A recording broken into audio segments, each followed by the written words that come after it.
We touched on the importance of adding falloff to lights at the beginning of this chapter, and I've just set up this little scene here, and we've got our spotlight, and it doesn't actually have any falloff on it at the moment, and you can see it's not got a really realistic decay of light. So first things first is to just turn on the falloff, and you can change the radius using the numerical values here, or you have a kind of visual here as well. So I'm just going to make it around here.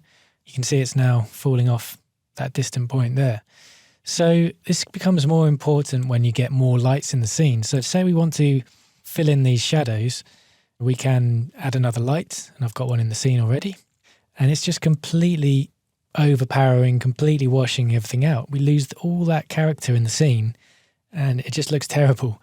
This makes it much more difficult to control lights in the scene because the light just keeps going on forever.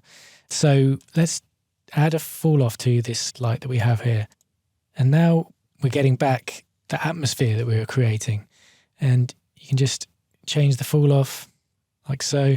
Because this is a fill light, probably going to bring down the intensity quite a bit, just so it's not taking over that key, but it is just filling in some of those shadows right there. So adding falloff gives you control and predictability over light intensity.